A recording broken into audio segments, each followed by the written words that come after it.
Welcome back to Inside Sources. Today we have a panel discussion around the state of the nation, and I have two important Nigerians who will be discussing with me a few issues around the state of the nation. Right here with me in the studio, I have a policy analyst, a strategist, and the group CEO of Global Investment and Trade Company, Malam Baba Yusuf. Malam, it's good to see you here. Thank you for having me, Prof. It's good to be here. Thank you. And virtually, I have a senior colleague of mine, Mr. Bolawole, a former editor of the Punch newspapers and a newspaper columnist. Mr. Bolawole, it's good to see you again, sir. It's my pleasure to be here. Thank you very much for having me. Excellent. So let's start with you, Mr. Bolawole. What will be your description of the state of the nation as it is today? If you are asked to just give a short comment on the state of the nation, what will you say, very briefly? I will say it is chaotic on many fronts. On the front of security, the state of the nation is chaotic. We have seen renewed banditry all over the place.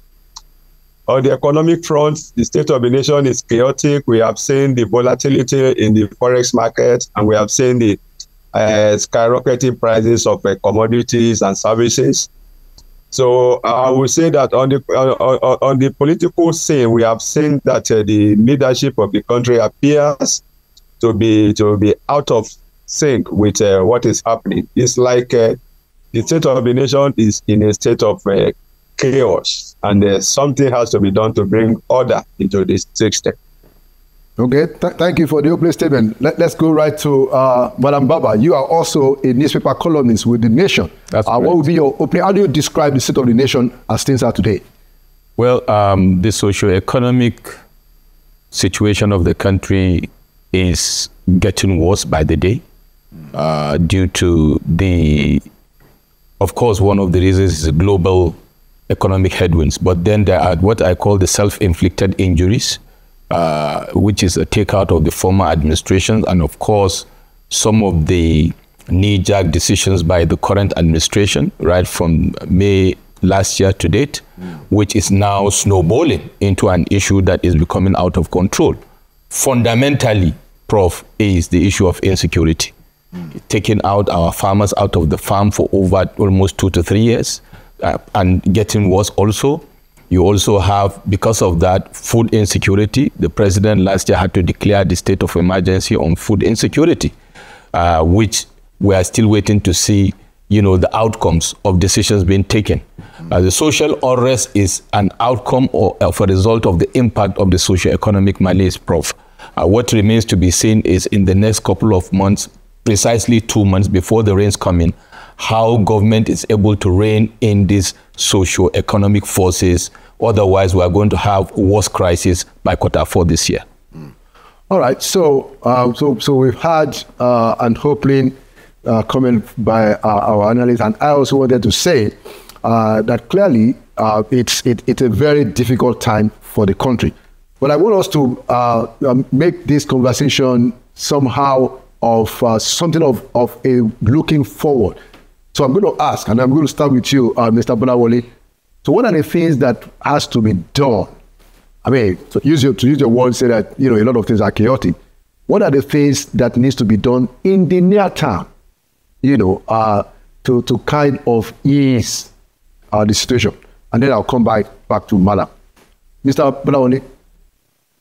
We should be able to fashion out policies, short-term policies, long-term policies that will address the problems of insecurity, that will address the problems of food shortages, that will address the problems of social unrest, that will give confidence to the people that we are moving in the right direction and that we are in the process of solving the problems.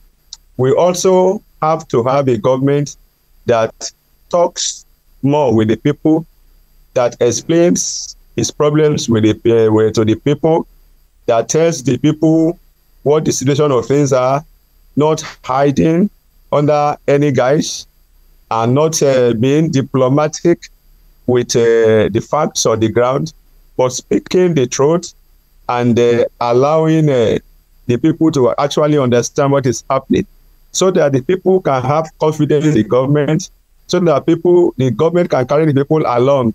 I had a discussion with Pa Ayo Adebanjo, earlier, and he said to me that, look, we need to fix the Constitution.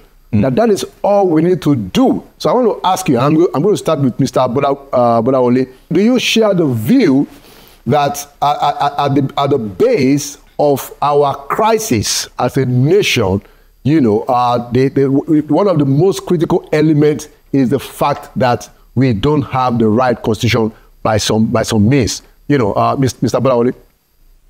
Yeah, thank you very much. I am a disciple of Alexander Pope.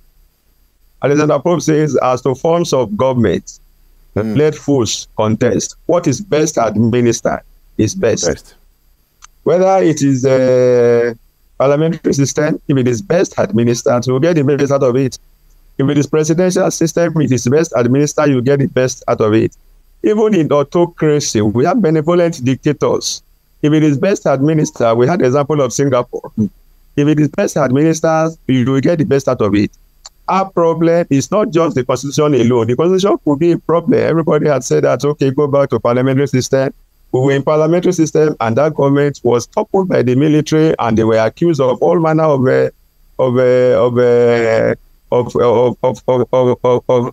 crimes. They were called 10%ers. Yeah, what this country look for nothing. Sorry to butt in quickly. What about federalism and unitary? Because that actually was more of what Adebanjo was concerned about. What about that?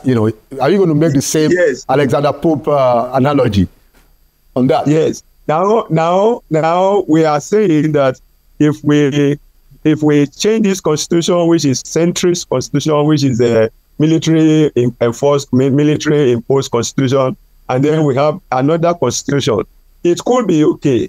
It could be okay up to a point, but the people who will operate the constitution, we are not going to bring angels to operate whatever constitution that we have. We are going to have Nigerians that will operate this constitution. The kind of people that we have that operate this constitution is going to be the problem. So I am of the opinion that while we are talking about changing the constitution, amending the constitution, or even throwing this constitution, 1999 constitution, overboard and going back to 1970 or 1963 constitution, people that will run this government, this constitution. It is the people that will run this constitution, however good it is. If you have bad people running it, it will turn out bad. If the constitution is bad and you have good people running it, you will make something out of it. So our problem is not just about the laws. We have a lot of laws. We do not have the surface of laws, but the implementation. Like my colleague there have said, it is how policies are implemented. We are very good at coming up with good policies. You give Nigerians their opportunity, they will draft the best constitution in the world. But when it comes to implementation, what do we have?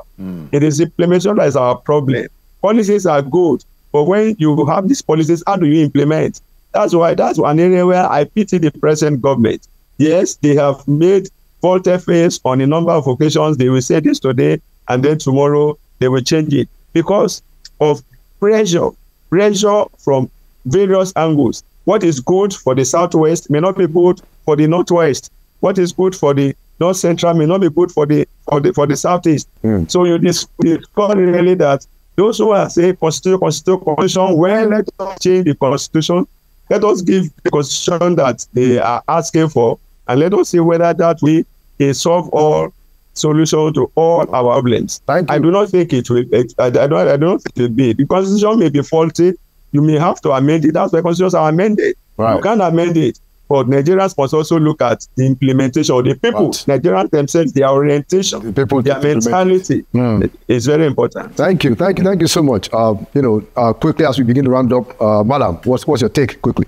I totally agree with Mr. Bolawole. The people issue remains the big issue for Nigeria.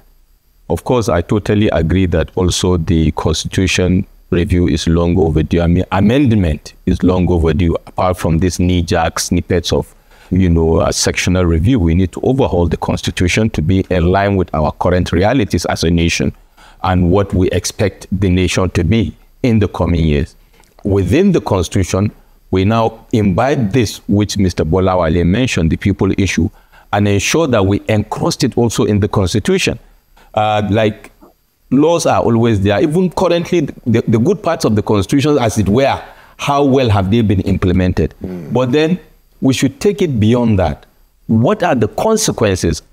I'm a believer that unless there's a consequence management, we will not be able to make progress as a nation. You can have the best constitution, you can have the best president, but if there's no consequence management by the leaders and by the people, people will believe that failure is an option and failure is also the best way to go, because there is no demarcation and there is no reward for excellence or for corruption, for example. So consequence management is a very important critical factor. For example, the law enforcement agencies and the regulators, if they don't enforce or regulate, what are the consequences and how are they implemented, which goes back to implementation. So we have a people's issue that is key to the constitutional issue, because it is still the same people that will frame the Constitution. Don't forget to land.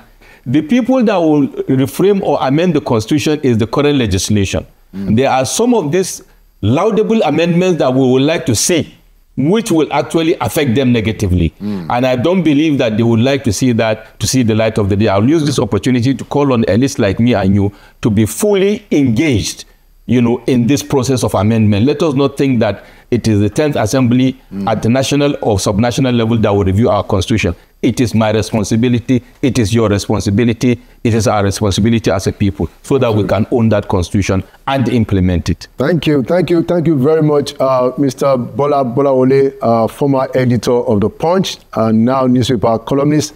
Thank you for coming on Inside Sources. It's my pleasure. A pleasure. And Madam Baba Yusuf, strategist, policy analyst, and also a newspaper columnist. Thank you for your time on Inside Sources. Thank you so much. Thank you for having me, Prof. Anytime. All right. And you see him calling me Prof. He's referring to the time that I was a professor for 13 years in the United States. Most people in Nigeria don't know that. That is Inside Sources for today. We will continue to push for the greatness of this country, because all Nigerians, we are stakeholders, those of them in government and those of us out of government. We will not relent until Nigeria becomes a great country. # Nigeria will prevail. Absolutely. Thank you so much. And my name is Laolu Akonde.